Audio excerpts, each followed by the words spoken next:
Hello, my name's Laura and this is German Grammar Pod. This time I'm going to be looking at the future tense. There are two ways to do the future tense in German, and the one that's both the easiest and the most commonly used is just to use the same form as the present tense.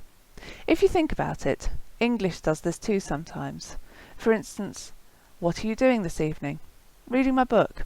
Both those sentences are talking about the future, but they use exactly the same form as the present. If it weren't for the fact that the first sentence mentioned this evening, then the two sentences would have been about the present. What are you doing?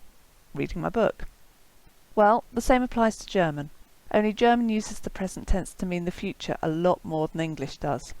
In fact, unless there could be real ambiguity about what you mean, German will generally use the present tense to mean the future, which is wonderfully easy, because all of you who could previously just talk about the present now know how to correctly talk about the future as well. Now you know that simple fact. The doubly good news with German is that even when you do need to use the future tense, rather than just use the present tense to talk about the future, this is easy to do as well. Just like in English, you add an extra verb into your sentence to indicate the future. In English, that verb is will, and in German, the equivalent verb is werden. Now, if you remember back to my podcast on the present tense, German verbs change a lot more than English ones do, depending on the pronoun. That's words like I, you, we and they that they belong with. So, unlike will, which stays the same whichever pronoun it goes with, werden takes a slightly different form depending on whether it's with an I, a you, a she or a they, and so on. Fitting in with my theory that it's the common or frequently used verbs which tend to be irregular, werden, which is a highly useful and frequently used verb, is also irregular. It's one of those verbs where you get a vowel change in the du, sie and es forms, where the I becomes I. So you get ich werde, I will, du wirst, you informal singular will, wird, he will, sie wird, she will, wir werden, we will, ihr werdet, you informal plural will, sie werden, they will, and sie werden, you formal will. By the way, if the variant of English you speak means that you sometimes use shall instead of will, then werden covers that too. There's no separate version of the future tense in German that covers the distinctions that can be made between shall and will to indicate a future tense. To help you see werden in action, here are some examples with English translations, and also literal word-for-word versions, so you can see exactly what's going on in the sentence.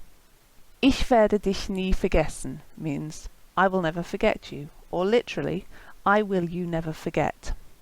Sie wird es nicht tun means she won't do it, or literally, she will it not do.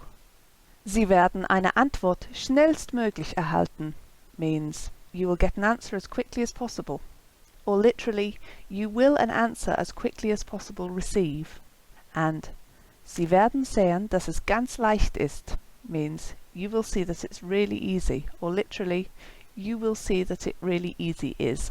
There are a couple of things to notice here. First of all, the verb werden takes the second position in the sentence, the place where you'd have had your verb in the present tense. The second thing to notice is what happens to the other verb. It becomes an infinitive. That's the form of the verb you find in a dictionary. The form that's often translated with a to in front of it in English. So for instance, to give, to eat, to jump, to saunter. This infinitive then shoots along to the end of the clause, which is sometimes the end of the sentence, but sometimes not, as you can see from my sentence, Sie werden sehen, dass es ganz leicht ist. Literally, you will see that it really easy is.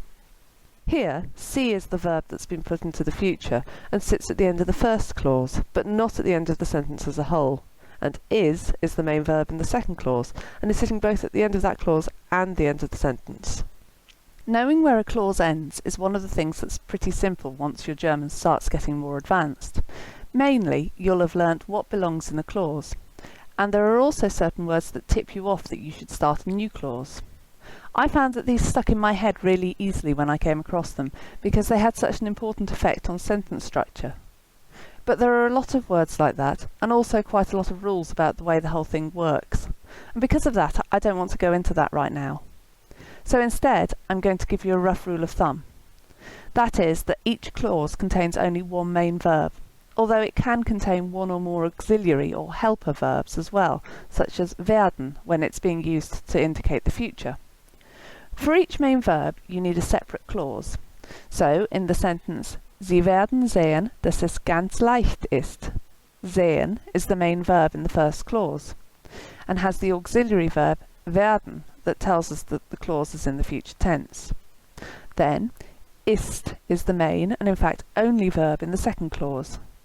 Unfortunately, when you're first starting to learn German, aside from it often being hard to work out which are main verbs and which are auxiliary verbs, actually making sentences with more than one clause is quite tricky, as German doesn't do what English does. Being a native English speaker doesn't give you many clues as to where sentences separate into different clauses either. And also, you need to know a lot of things about German word order and how various words affect it to be able to create a second or third clause correctly. So my advice for beginners is, where possible, try and stick to speaking in sentences which each only have one main verb. Then it's simple. So that's the future tense dealt with.